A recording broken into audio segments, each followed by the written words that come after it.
The greatest pain in this world isn't separation. It's standing right in front of the person you love most, only to be looked at like you don't even exist.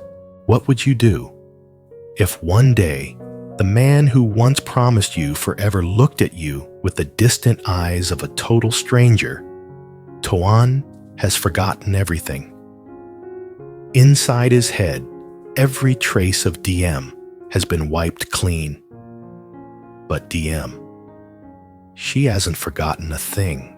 Ignoring every warning, Diem chooses to give up her peaceful life and walk alone into a remote farm where Toan is living out his days in uncertainty. She is betting her entire youth, starting over from absolute zero, with a fragile hope to awaken the sleeping heart of the man she loves. Can love win when the mind has given up? Or is this just the beginning of a long tragedy? What truth is waiting for them out there? Welcome back to the channel. Subscribe now to join us as we uncover the secrets in today's story of tears and hope. Before the moment of truth, the time to finally leave the city for a journey with no promised return date, Diem spent the entire morning trying to find some peace. She was in the small house belonging to Thu, her best friend. During Diem's weakest and most desperate days, after hearing about Toan's accident, this place had been the only shelter for her soul. But today, the house felt unusually quiet. It wasn't just empty. It felt like every object, every familiar corner was holding its breath, anxiously watching this young girl's bold decision. Weak morning sunlight filtered through the old weathered wooden windows. Tiny dust motes danced in the light, casting soft shadows on the old tiled floor. The place where Diem had sat countless times, curled up like a wounded cat, listening to Thu's advice, finding comfort, and slowly gathering the courage to stand back up. Now standing in the middle of that room, with her worn-out bag at her feet, containing everything she owned, Diem felt a gentle ache tighten in her chest. It wasn't fear, it was the reluctance to let go. Thu's mother stepped forward. She was a kind woman, her face lined with years of hard work, but her eyes shone with forgiveness and grace. She was the first to break the heavy silence. Have you really thought this through? Her voice was calm and steady, but if you listened closely, it held a world of unspoken worry. She walked closer, taking Diem's cold hands and rubbing them gently to warm them up. She looked deep into her eyes, her voice lowering like a warning, but full of love. Diem, the road ahead isn't going to be easy. Caring for a normal person is hard enough, but caring for someone who has lost their memory and carries psychological trauma like Toan requires a patience even greater than hope itself. She paused, letting the words sink in. There will be days when you feel self-pity, times when you'll want to give up, because he doesn't remember who you are. In those moments, love alone isn't enough. You'll need the courage of a warrior. Diem bowed her head slightly, her nose stinging. She knew. She knew she was running headfirst into a wall. But if she didn't, she'd regret it for the rest of her life. Thank you. Diem choked out her voice, cracking. Thank you for every meal, every kind word, and every night you stayed up watching over me when I had nightmares. You and Thu saved me more than anyone will ever understand. But I have to go.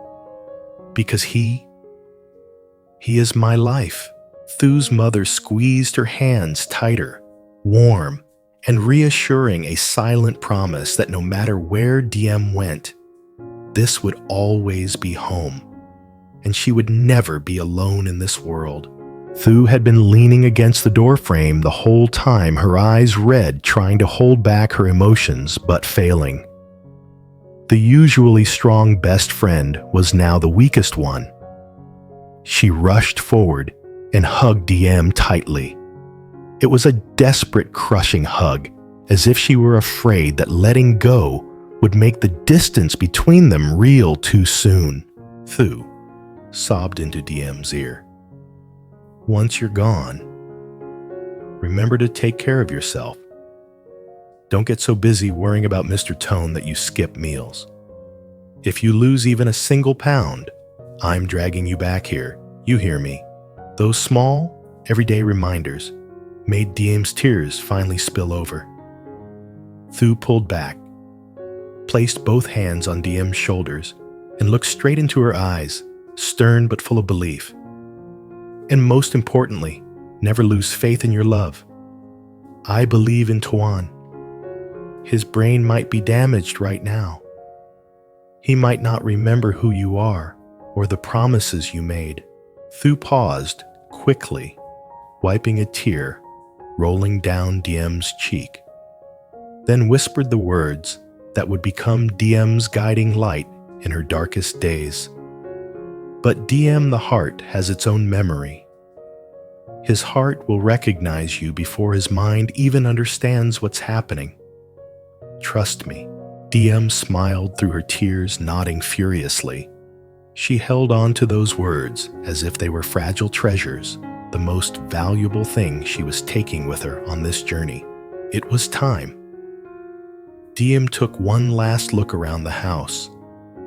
The wooden table, the window frame, the trellis of bougainvillea out front.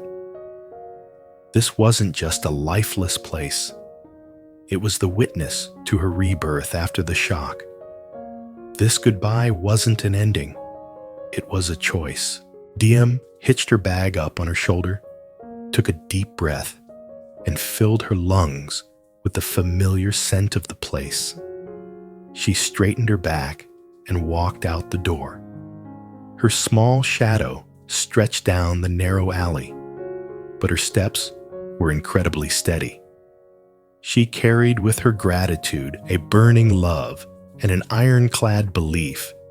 No matter how stormy this journey got, it would lead her back to Toan. Because they were born to be together. The bus ride, taking Diem away from the noisy city to the remote red soil highlands, felt much longer than she had imagined. Not because of the hundreds of miles, but because the turmoil in her mind wouldn't give her a second of peace. Sitting by the window, watching the trees rush backward, Diem's mind played like a slow-motion movie. She missed Toan. She missed the old Toan, the man, with the sunny smile, the one who looked at her like she was his whole world. I'll never forget you no matter what happens. That old promise echoed in her subconscious, making her heart ache with every beat. Could he still keep that promise? Or had it vanished in that horrific accident? The further they drove, the more the landscape changed. High-rise buildings thinned out, replaced by rolling hills and endless rubber forests. The desolation outside seemed to amplify the vague fear growing inside Diem. She asked herself, is the man waiting at the end of this road still Toan, or just a stranger wearing his face? What if he chases me away? What if he's fallen for someone else out here?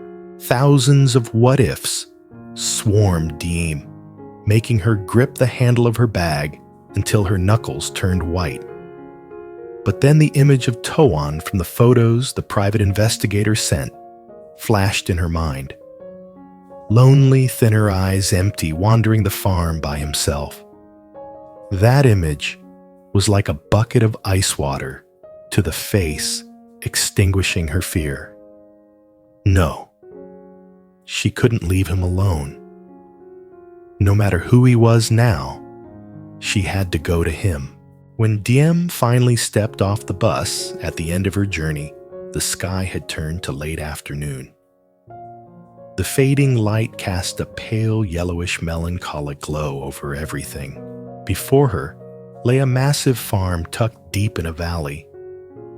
Fields of green elephant grass swayed gently in the wind, creating endless waves that looked beautiful but lonely. The air here was thinner and much colder than in the city.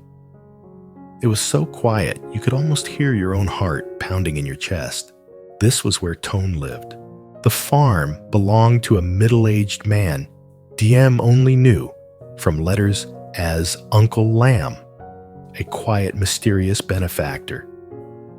He was the one who had accidentally found Toan wandering aimlessly after the accident brought him here and gave him a home and a job without asking about his past or demanding anything in return.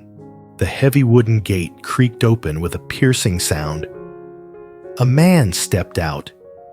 It was Uncle Lamb. He had a weathered-look skin tanned by the highland sun and wind, and deep eyes that seemed to look right through you. He looked at Diem, scrutinizing her, but with a hint of sympathy. He didn't waste time with empty greetings, just speaking in a low, raspy voice. "So you're here. You're gutsier than I thought." Diem bowed politely, trying to keep her voice steady. "Hello, Uncle. I'm here to start work." Uncle Lamb smirked slightly, a sad smile. He turned his back, signaling for her to follow. "Let's go. But I'm telling you now, there's no room for pampered princesses here. And one more thing." He stopped whipping around to look Diem dead in the eye, his gaze sharp. "The young man you're looking for, he isn't what you're expecting. Brace yourself. Don't let yourself get shocked." Uncle Lamb's words felt like a boulder crushing Diem's chest. Not what she expected. Was he crippled? Was he insane? Or had he become a completely different person? Diem trailed behind Uncle Lamb, heading deeper into the farm. The smell of dry hay-damp earth and livestock filled her nose. Her heart was beating so fast she felt like it was going to jump out of her throat. "He's in the horse barn out back," Uncle Lamb said, pointing to an old wooden structure at the bottom of the hill. "You go down there yourself. I don't want to intrude on the reunion." With that, he walked away, leaving Diem alone in the vast yard.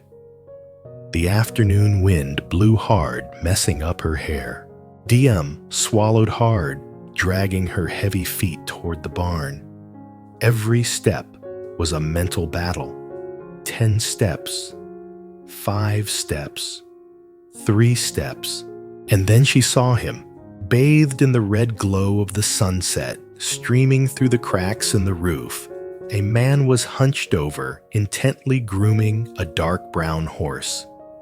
He wore a faded shirt sleeves rolled up to reveal toned muscles covered in small scars. His hair was longer, messy, and speckled with bits of hay. It was Toan, definitely Toan, but also not Toan. The way he stood, the way he hung his head, screamed of a brutal kind of resignation and loneliness. Gone was the arrogant confidence of the past. Diem froze. Her throat went tight, choking off any sound. Tears just poured out uncontrollably. She wanted to call his name, wanted to rush over and hug him, but her feet felt nailed to the ground. As if sensing eyes on him, Toan stopped. He slowly looked up, turning toward the door. Their eyes met. In that moment, time seemed to stop.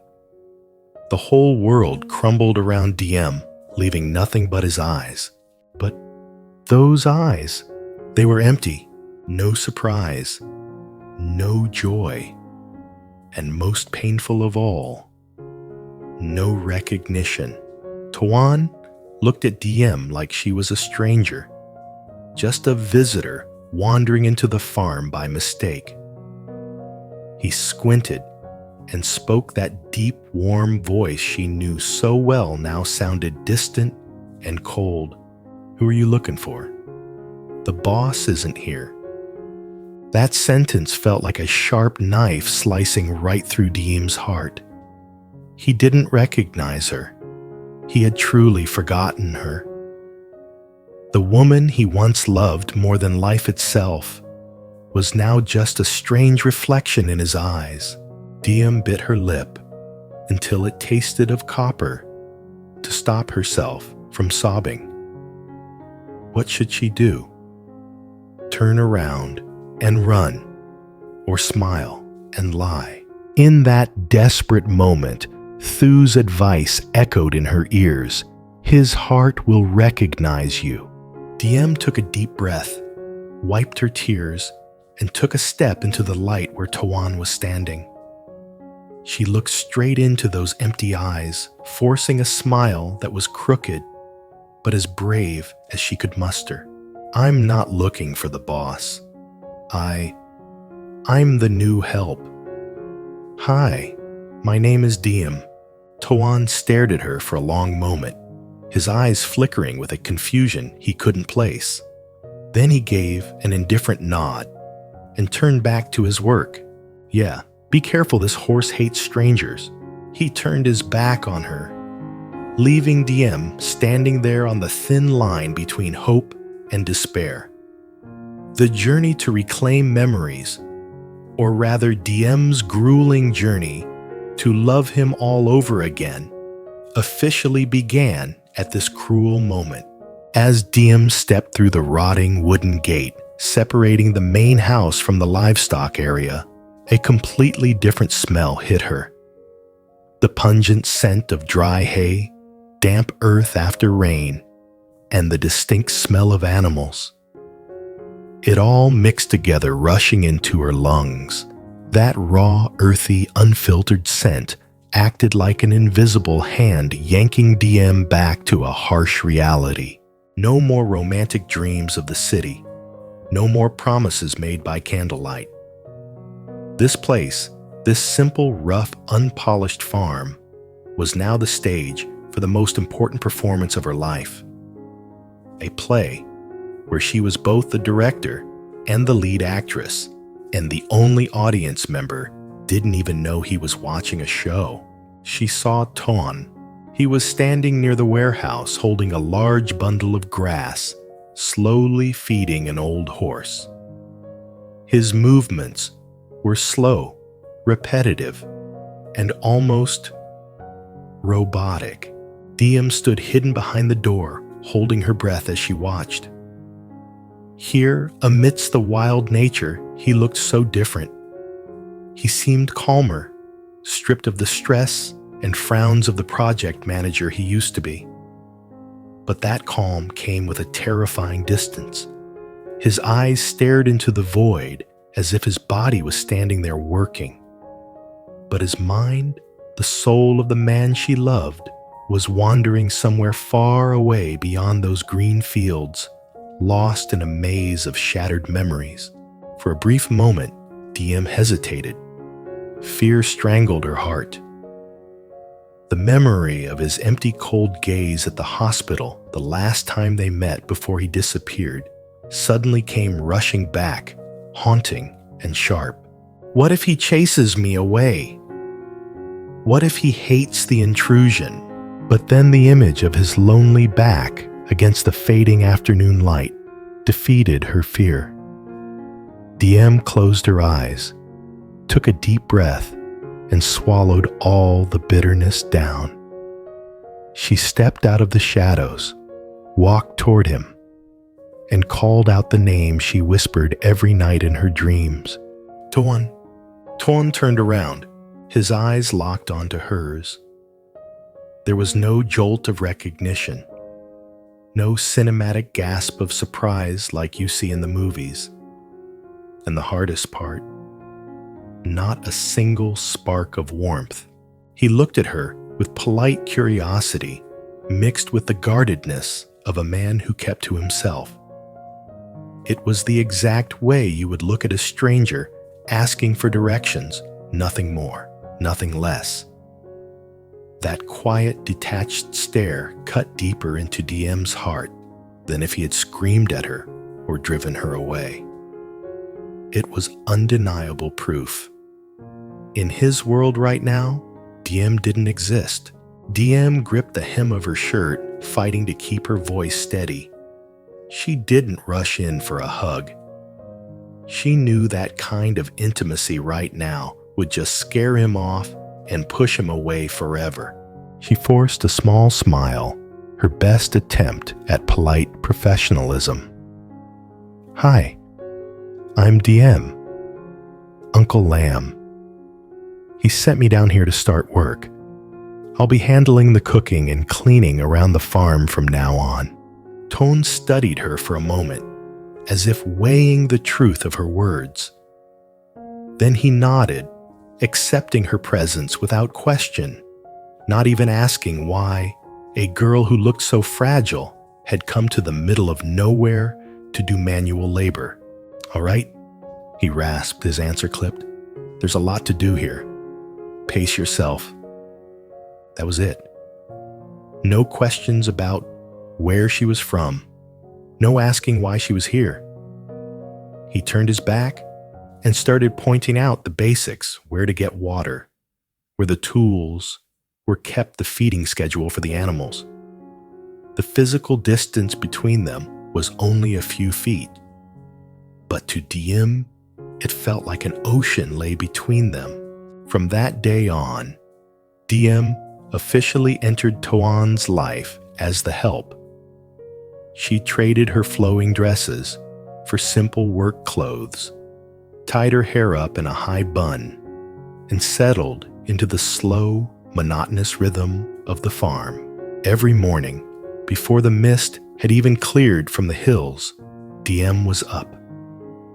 She lit the fire and prepared a hot breakfast. She watched Toan from a distance. She saw him splash cold water on his face, saw the way he grimaced at black coffee, an old habit that hadn't changed a bit. She worked alongside him in the garden, pulling weeds and watering the crops. Sometimes, hours passed without a single word between them. Just the sound of the hoe hitting the earth, the rustling wind, and the steady rhythm of their breathing. Diem memorized his new habits. She realized Toan was much quieter now than he used to be. He would often stare blankly at the sky, or freeze in the middle of a task, his eyes glazing over. It was as if a vague memory had just flashed through his mind, but he couldn't quite catch it. In those moments, Diem just wanted to rush over, grab his hand and scream, "It's me, it's Diem. Please remember." But she held back. She would just gently hand him a glass of water or a towel to wipe his sweat, pretending not to notice the confusion in his eyes. Evenings were the hardest. When night fell, blanketing the farm in absolute silence, Diem faced her biggest challenge. The pale yellow light from an old filament bulb cast long, stretching shadows against the wall. Diem would sit on the porch, keeping enough distance so as not to bother him, but close enough to steal glances at his profile. Sometimes unconsciously, she would hum a melody, humming a soft, sad tune. It was the song they used to listen to together on rainy afternoons back in Saigon. The first time he heard it, Toan was reading an old book. He suddenly stopped. His hand froze mid-page.